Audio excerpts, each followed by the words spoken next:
Welcome to On the Edge with April Mahoney Brains. Here, this is the spot where the conversation is pointed, the guests are sharp, and the responses are never dull. Welcome home, Brains. There's only one requirement to hang out on the edge, is that you open your big brain and close your small mind. Did you bring your thinking caps? It's time to put them on, because the conversation starts now. Welcome to On the Edge with April Mahoney Brains. How are you there, mates? You are back at the spot, the place where the conversation is pointed, the guests are sharp, and the responses are never dull. We're in Australia. You know, I told you I need to get a condo down there, okay? We're with Elizabeth Farrell today. This woman is incredible. If you haven't watched her on her live feeds on Facebook, you're really missing a treat. She is so embodied, so impassioned about our purpose as women, our purpose as human beings, what that looks like, how to navigate the storm. She's also a very accomplished author. We're going to talk about the ebbs and flows of self-publishing, publishing, getting our rights, so that we can move forward and thrive. Because being a publisher is no joke. I know I've self-published 3 books, and it is a challenge. But what are some of the challenges? But also with the risk, what are the rewards? So let's welcome her to the show. How are you, Elizabeth? I'm great. Thank you, April. And I'll say, well, it's Sunday here in Australia, so I'm a little bit ahead of, I'm forward in time in the future here. So I'll say happy Easter for those who celebrate Easter. Yes, well, we do, because we know that something and someone has risen and is living again in our glory. Tell my brains a little bit about you and how you show up in the world. Well, I have been born and raised in the country here in Australia. So I'm a country gal. And really, I guess for me, I don't know about everybody else, but I always felt like I was not in my skin properly, even as a child. I always felt different, even to my siblings. I was always doing things outside of the box that obviously to my mum and dad probably was quite infuriating. But I guess I was an existentialist even as a child. I questioned everything. And without even knowing, I was brought up in a Catholic household, so it was quite religious. But even that, I was questioning not the fundamentals, but in what my place was with it in the world. And I grew up that way, for me personally, always feeling outside of the box, fish out of water. And eventually that culminated in me as an adult leaving Australia to just I guess be myself, find myself. And that actually, I became an atheist. And I kind of had to go full circle of let everything go and move overseas. And I moved to the UK and lived in London for 10 years. And I had a great time. But in that time, that was the making, that was the finding of who I really was. And turning full circle back to, I call it God, and that deeper aspect of existence and my place in it. And that's unshakable now because I did it through my own journey. As challenging as that was. I tell people a lot of times, and you can get crunchy with me if you want, brains. I don't care. But it is about a one-on-one relationship with Gus, God, universe, or spirit. Okay, I believe in God as well. I know that there is something higher and greater than me. I know that this is just not by happenstance. I know that everything that is happening in the world right now is by design because it has been preempted. It's been documented what is going to happen, and it is coming to pass. Yes. What we need to also do is we need to grapple with the truth. Understand the truth is not always our perception of the truth, what is actually happening. Fact based evidence. I truly believe there in Australia that it is a portal to the next dimension. I have too many people that I come encounter with there. And also, we have to understand is that is one of the first places a civilization was recognized on this planet with the Aborigines. They have an extra chromosome. So you can't tell me, uh, and I believe it. But so many people want to change the narrative to fit their fallacies. They want to be right. They don't want to surrender. What do you say to those people? Because again, you gave up what you believed for so many years, but then you found your way back. Yeah, it's quite interesting because with the work I do now with women, and it's all about going deeper and our inner purpose and calling.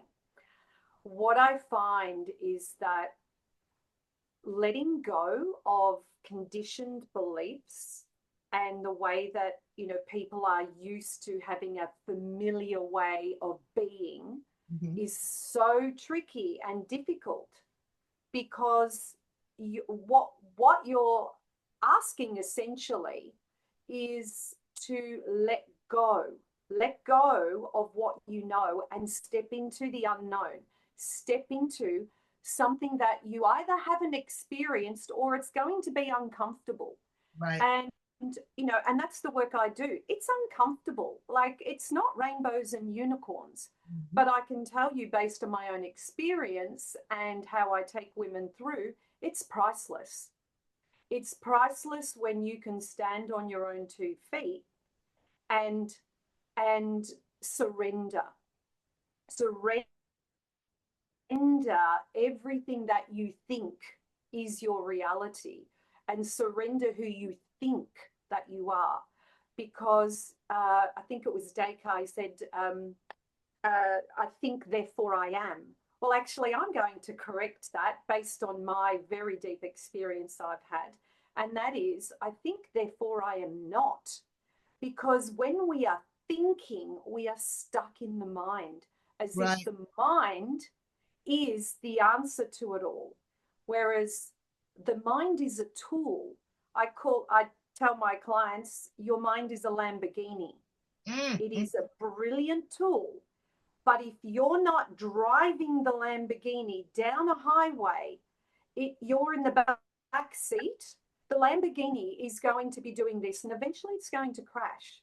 But if you sit at the driver's wheel, you being the real deeper aspect of who you truly are, you're driving the mind. You are disciplining the mind. What we have in our reality today is minds that are so pliable and vulnerable to suggestion that people don't really know what they believe in anymore. They grab the very first thing Right. and they believe this or that. Whereas I Next, don't believe in yeah, God. what's the next new shiny object that's going to make me happy, or I'm going to be satisfied, or I think. Exactly. But Yeah. again, that's a part of the distraction.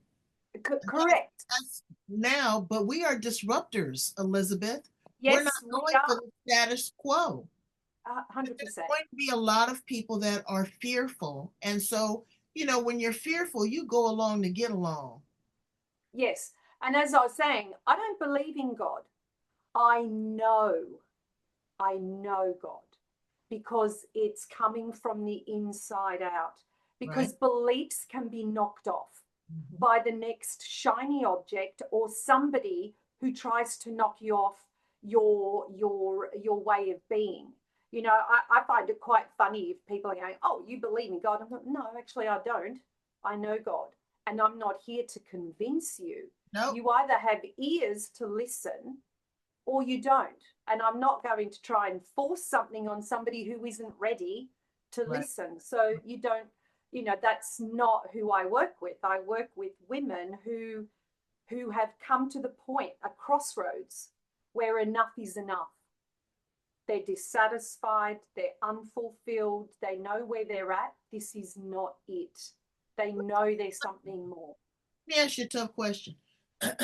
You say that, okay, so I agree with you. I know God, I have a personal relationship, but a lot of people confused a religious doctrine or a religious text or a religious discipline with spiritual awakening. I think that it's an ascension. I think that it is something that we elevate to. I don't think that it's the end all be all. They go hand in hand. How do you feel about that? Yeah, I agree. It's a symbiotic relationship that we have.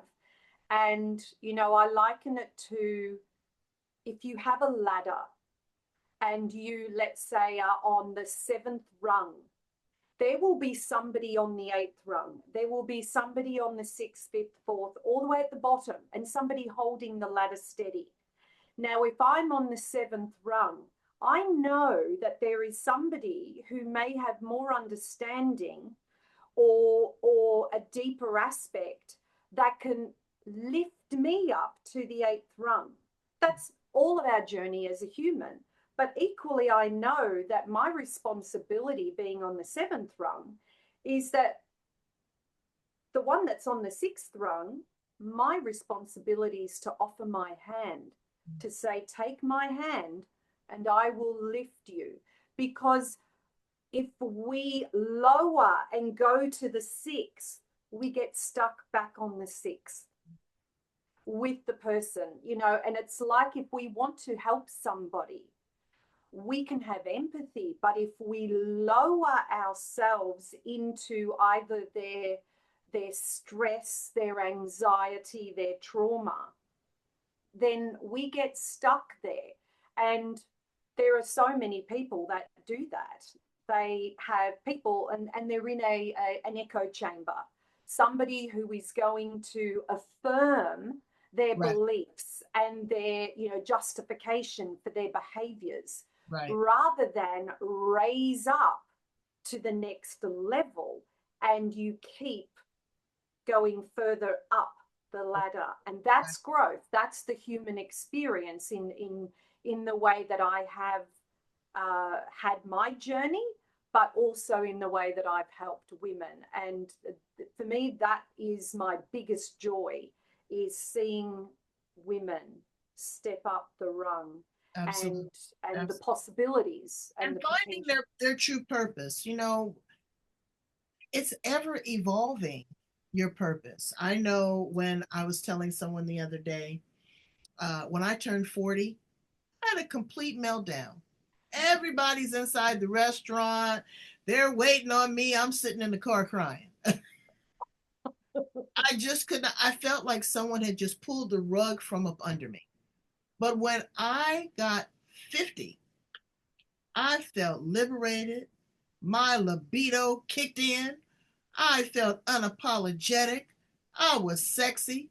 And when I turned 60, oh my God, it was things. Do I really even care about that? Do I argue about that? This is time to live my best life because I have more behind me than I do in front of me.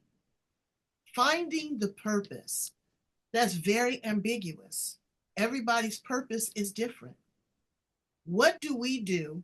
Two or three things to really kind of do the deep dive and to get into who are we, what are we here for, and how are we going to, you know, uh, pass that forward to the next generation, or just settle into it for ourselves. Yeah, yeah, you're right. It's like, what is finding your purpose? Like, what is my calling? Because honestly, if and a lot of the women that I work with, it's like, so what do you want? What do you feel? And a lot of them say, I don't know, because they've been so trapped in the everyday busyness of life, which again, in my view, that's being constructed that way. It's like everybody is busy, entertained, doing, doing, doing, doing, doing. And very little time in a day is spent with just sitting with yourself and going into deep, I guess, a deep perspective of who they are. Right. What can we do? Well, we have to know where we are right now. You cannot move forward unless you know where you are. You have to, it's like the journey, the race, the path, whatever you want to call it, but there's a start. Where am I right now? And when we can be aware of where we are, then from there we can start to acknowledge the things that we don't like, either in our own behaviors or the things that really, when you do them and you just go, I knew I shouldn't have done that because I feel really like it just went against my soul. It went against who I am on the inside. And so from that awareness, we can then start to see the patterns, the conditions, the learnt behaviors. And when we move from there, things naturally open up. You know, it's like I say, you take one step, God will take the next. Right. We get closer. We're on the path, on our journey, on our pilgrimage back home. We take one, God moves closer towards us. And we get to feel that when we know where we are first. Because everybody wants the magic pill that says, I'm at the end. I'm at, you know, I've got the whole answer to the meaning of life, you know, like in Hitchhiker's Guide to the Galaxy. It's number 42. Right. You know, it's like I have the meaning of life now. But unless you walked the journey, right, and traversed all of the things that you need to purge, right, purge from within yourself, right, because we're not lost. We're not broken. right. What we are is completely consumed and cloaked with. That's the imposter syndrome with so many women and men. Yes. Society now, you know, it's not humanity. No. It's not humane. People feel that they just have freedom of speech, and that means to be disrespectful. You can have an opinion, and that's fine. I don't have to like it, but I do, if I'm mature, I want to hear it. I want to hear it because maybe I'm missing something. Yeah. Maybe that I don't know everything. I don't know where that came from. No, I'm just kidding. But I don't know everything. And I don't want to know everything. It's like my mother used to say, well, you know, if you got everything that you wanted, April, you'd be a hot mess because some things are not for you. And they're given to you at a certain time. When the student is ready, the teacher will appear. Talking about students and teacher and appearing and wisdom, you wrote a book.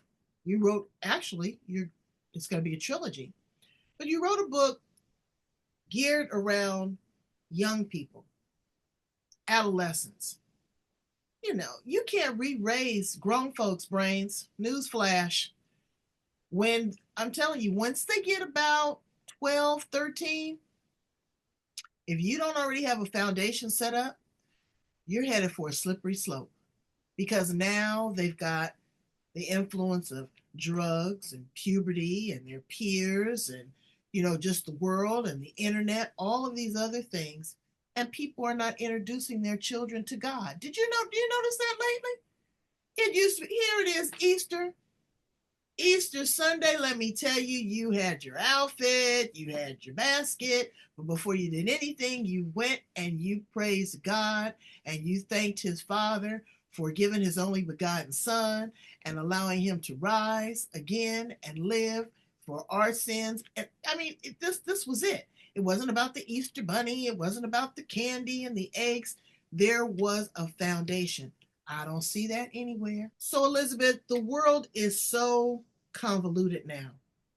But what you have done is you have taken the time to scribe a book that helps parents and young adults with these issues about what's going on in the world because children are not being introduced to God and religion.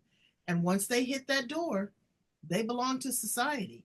and they have drugs, and they have influence, they have the internet, they have their peers, they're confused, they think they know everything, they're going back and forth trying to find out who they are, puberty, all that. Tell us a little bit about the book. Yeah, so before we get to the book, I'll talk about, as you're just saying about society and about children not being introduced to a spiritual aspect of their relationship on a deeper level with themselves and with God, with Creator. And it's kind of like that's been either put behind or completely discarded altogether. And when we don't have a center, a foundation to what is it to be a human and the experience of that, and the adults who are raising these children are not introducing an aspect of the bigger picture of what is a human, and not just to go to school, go to university or not, and then just get a job, pay taxes, and take what, whether it's medications, drugs, whatever, and then eventually you die. And it's so much deeper than that. And children, especially young children, they're our last reminder, because they are still at a place where they haven't had everything get on top of them. And they have a little bit of that innocence and joy that is their foundation. But adults can become quite blinkered because of whatever experiences. And I find right now that, yeah, I kind of go, it's on my watch and your watch. It's like, what's happened? What's happened? Because those that are below us on the ladder, we forgot to put our hand out to say, let me help raise you. Right. And it's like we're just sitting there and we haven't taken that responsibility. So the young people now are telling me, I was with the group, and they were telling me, Miss April, you're giving us way too much information. We want it in bite-sized pieces. We want it in 30-second sound bites. That's how they get their news on social media. That's how they interact. That's how they communicate. I was with some young people and I was totally offended. They're in the car with me and they're texting. One's in the front seat, one's in the back seat. They're texting one another. No conversation with me, you know.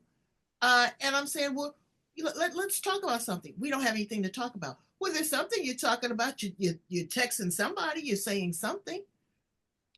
But this is how they communicate. And so we have to understand that too, because this is the next generation. This is the information superhighway. I totally get that. So tell us a little bit about the book. Do you have the book there with you? Well, crazily enough, yes, I do. So this is, I don't know if you can, I'll try and get it in the light. So Willow Bloom and the Dream Keepers. And this is the first book. I've written the second book. I haven't quite finished editing that, and I've got an editor to have a look over it as well. And so the reason that I chose to write for young adults, so really anyone from, I guess, 11, 12 upwards. And I did that because the adult world is full of people writing books on spirituality and looking at a deeper aspect of themselves. There are so many books doing that, and we have all of that at our fingertips, literally. And I thought, for me, it's the children, it's the younger children who are coming up into teen years. There's not a lot there for them. And so I wrote this adventure, and I guess you could say it's a spiritual cross fantasy, cross science fiction, but all based on, ironically, I didn't realize until I finished it, all based on, I guess, me as a child growing up and how I felt not quite, almost like not quite in my skin, and not, it's like, why do I feel different? And so this is a young girl who discovers that her family they are keepers of the dreams of humans. They are part of a worldwide network that protect human dreams and the dreams of, you know, what our calling is, what our purpose is, you know, the things that we want to do in our lives. Right. And I can, sorry, you were. No, I was going to say, would you grace us with an excerpt? Ah, yes, I can. Let me get my glasses on. Okay. Yes, we want to hear. We want to hear about that. So what I'll do is because like with anything, we live in a duality, and there's a pendulum between the dark and the light, and you know, good, bad, whatever, black, white, hot, cold. So I will start just initially with the premise of the book. So this is the prologue. Something ominous approached the planet Arn. A dark ethereal presence spread across the cosmic sky. As 12 golden rings appeared around the planet, each one bigger than the last, an ancient, draped in white and gold, emerged from the outer ring. She hovered before the darkness and raised her scepter. Underlord Milesius, abandon this attempt to spread your vile shadow. I command it on behalf of the ancient realms. The dark ether surged forward, pulling its mass inwards to double its height. The ancient realms will not stop me this time, the Underlord hissed. The ancient raised her head. You do not frighten me, Underlord. The light will always prevail. You cannot succeed. She brought her scepter in close and whispered, Alodan Zawinda. And her scepter responded with a piercing light that radiated towards the darkness. Retreat now or embrace the light, she declared. The Underlord Milesius recoiled from the opposing rays. Your efforts to stop my expansion across the universe will be futile. I will blacken the precious dreams you so faithfully protect, and I will become the master. His dark mass billowed and swelled backwards as he slowly retreated from the planet. An evil drone sounded from the darkness before he instantly disappeared. As each golden ring receded, a colossal ancient appeared, and slowly they gathered themselves in a circle. Satisfied that the Underlord was gone, the ancient Vata turned to each of them.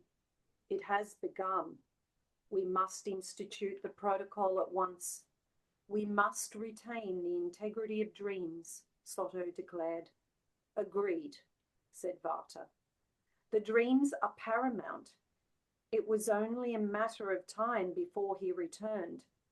His nature does not allow otherwise. A deep sigh reverberated out into the universe, the first in eons. Vata raised her scepter up high, initiating a discharge of violet light out into the cosmos. It is done, she said. Now, the prologue for that is all about waking up those in the earth realm to awaken. Wake up to your dreams. They're being taken. They're being usurped. They're being you don't have to do anything truly obviously evil. You just have to take somebody slightly off course. And they're no longer on their true path. And that's enough. Look where the world is today. Disruption. Everybody's all about, oh, I have to do this and that, and I've got to look like this, and everybody's about the externalization of how they look to the world, and they're not going inwards. Right. And so, it's the waking up. Right. The revelations. What is the revelations? A revealing of where are you? Wake up. Yeah. Well, Nothing comes to a sleeper but a dream. And I really believe that COVID was the perfect pause because it allowed us, the entire world, not just you there in Australia, not just me here in California, the entire world had to stop for almost 2 years. And it was to allow us to understand who we are, the people that next to us, what really matters, uh, value life, value the truth. But after that's over, now, it's like Novocaine, it's worn off, and they're right back in the same amount of pain because they never addressed the problem. I get that. Yes.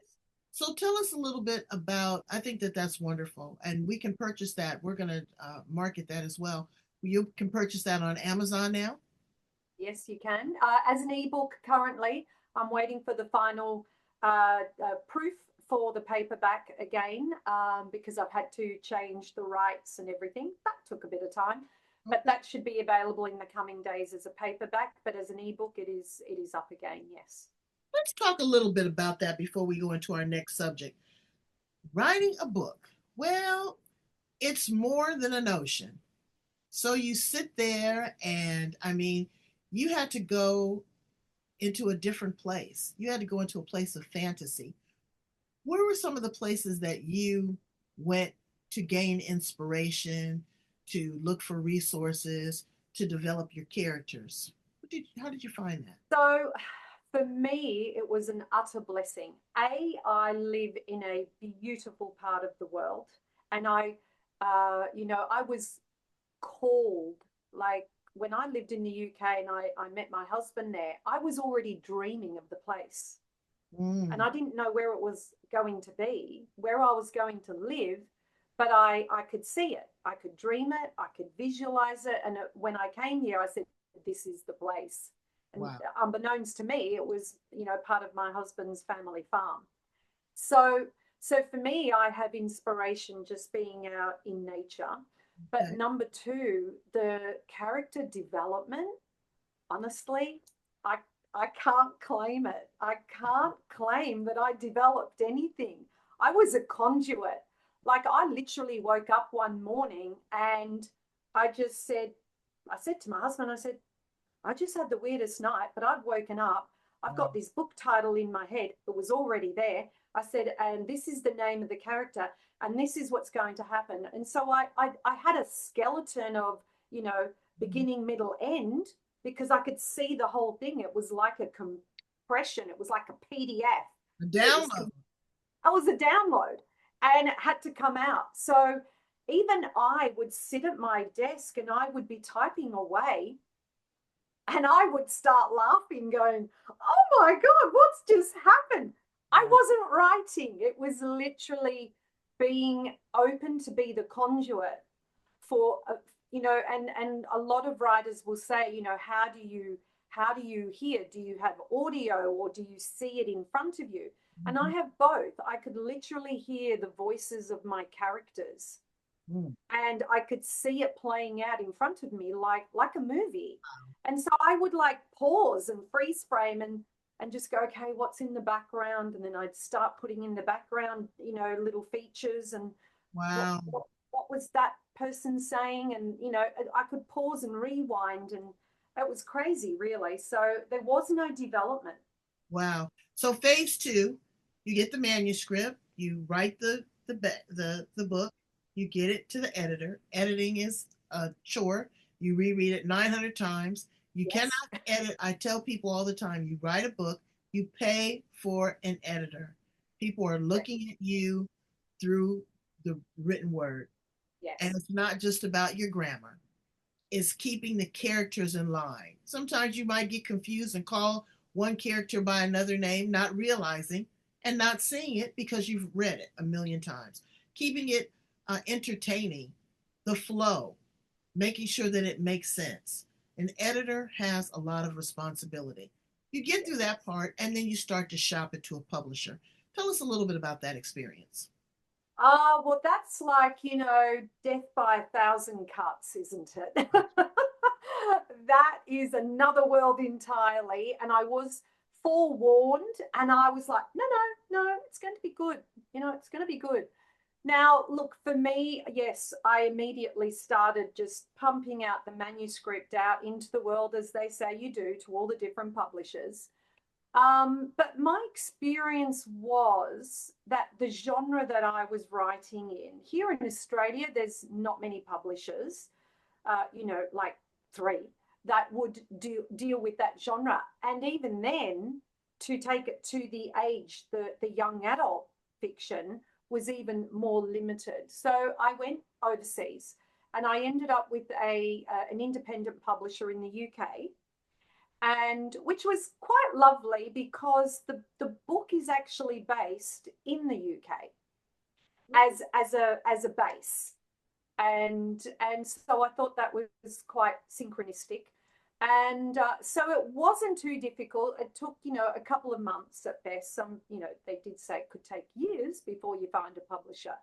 So I was blessed in that regard. But yeah, it's that sending it out and getting, people, the publishers saying, no, we're not looking for that type of book right now.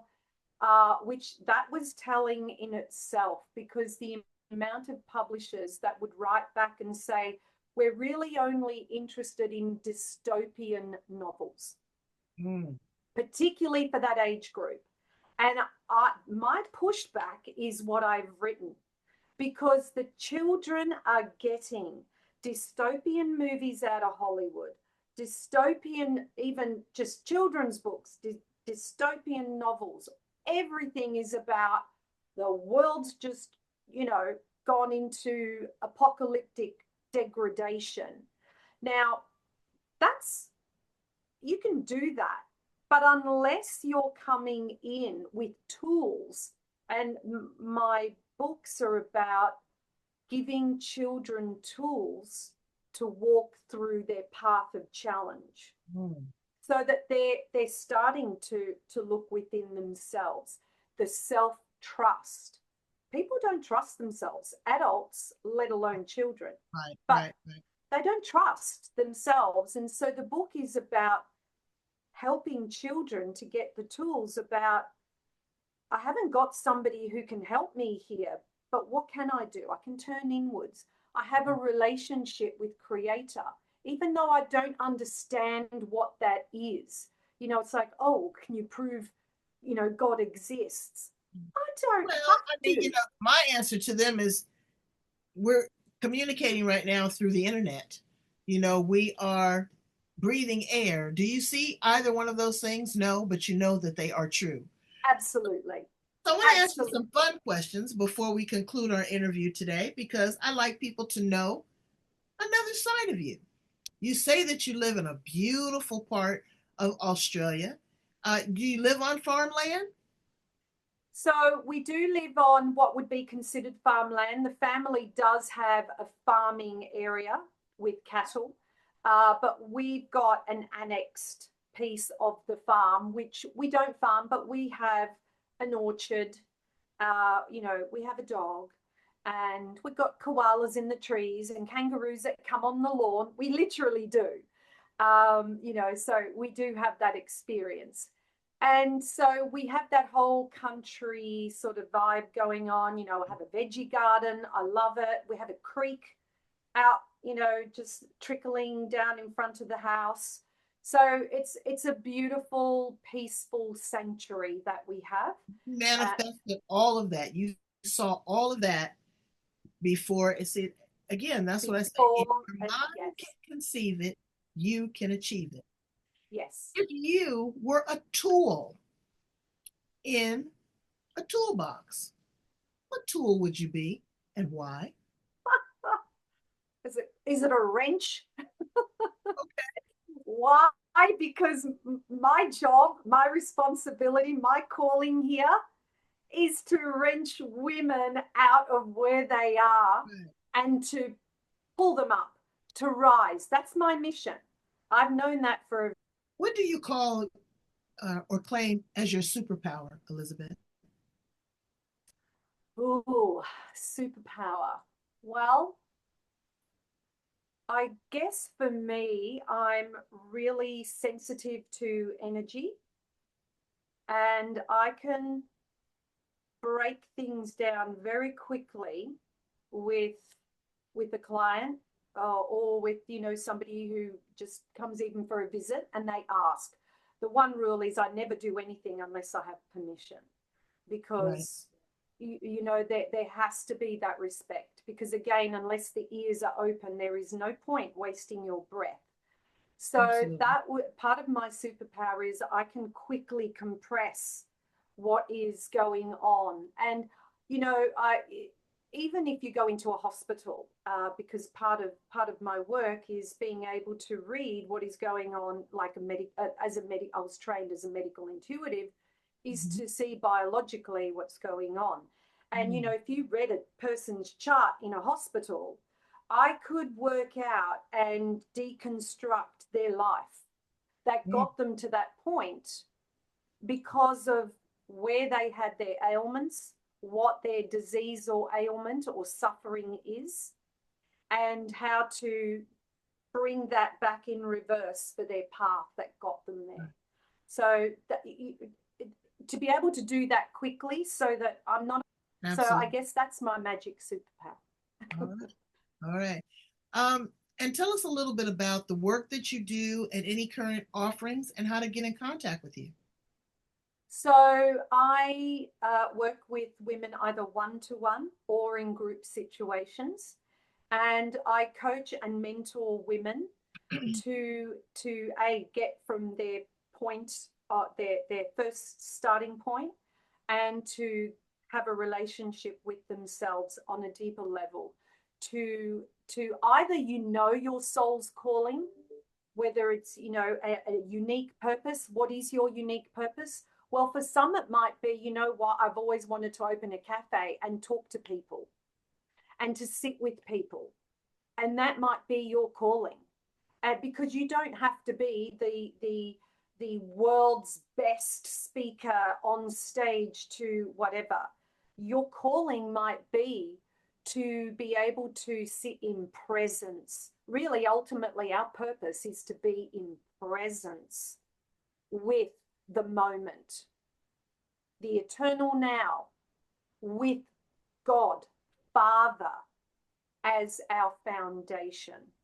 Because then it doesn't matter what happens.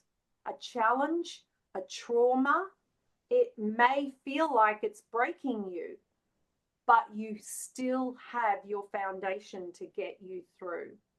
Right. And so that to me is like, you know, I carry women through. It's like, here's your life story, but that's still not you.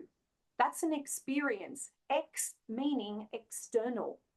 In, I call it the inperience, which is going inwards from the inside out. What do Right. you really want? What do you feel? Let's go deeper and get clarity on that. Get confidence to step forward, because courage is only born from an event that requires you to get out of a comfort zone. Right. It Absolutely. requires you to have grit Absolutely. And resilience. And so and with that, resilience. so are you, what is your current offering or current program that you're doing right Yeah, so I have an 8-week program currently for groups, but I will also, depending what I'll have to speak to the women, I can take them through a one-on-one. And the 8-week program takes you from A to point B, being having the clarity for moving forward in your life with your purpose, with your what you feel is your calling, and moving forward. Now, can we do everything in 8 weeks? Well, my 8-week offering is like a fast track to get you started. From there, I can take you into a 6-month deep dive in, so that you really have the tools, that no matter what happens, you now have these tools for life. Because unfortunately, people don't have a toolbox. They don't learn this at school. Right. This should be a part of the curriculum Right. for children, because they're not being taught at home. Because the parents, the grandparents, the great-grandparents, go back into ancestry. It wasn't taught. Epigenetic trauma. Epigenetic trauma, correct. And they're not taught. So if we can give the tools, it's like rather than give them the fish, teach them how to fish. Absolutely. Rather than give them the bread, teach them how to bake the bread. Absolutely. I agree. And tell my brains in closing how to get in contact with you and how to purchase a copy of the book. Okay, so I have a Facebook page, Elizabeth Farrell. So Farrell. And you can either DM me there. And I also have a Facebook group for women, a private closed group. And that is called Her Soul Purpose. So initially it will be through the page because you have to be accepted into the group. So initially you can just DM me directly, or you can email me at Elizabeth V for Victor Farrell at gmail.com. Okay. And the book is available on Amazon currently as an ebook and very shortly as a paperback. I will be spreading that out further as well and taking it into other platforms as well. So that will be available shortly, but immediately right now you can get an ebook for Willow Bloom and the Dream Keepers. Wow. You have been a wealth of information and just so heartwarming, transparent, loving, and supportive. And Brains, that's what you need, is you need someone, like she said, if you are on that ladder, don't just keep climbing. Reach back and pull your sister up with you. There's always going to be someone higher. But right where you are, there is someone below you that needs your help. Carry them with you. If you're on 7, take 6 and 5 with you, because 8 and 9 are going to bring 7 with them. Thank you so much, Elizabeth, for being here on the show with me. I appreciate you. Let us know when the book is ready. We'd love to continue to promote that, the second book in the series, as well as the third. Okay? Brains, go in right here. Love, like, share, and become a subscriber to the YouTube channel. You can't go wrong. It's a lot of great information from all over the world. Thank you so much again, Elizabeth. You are the best. Thank you. Bye, Brains.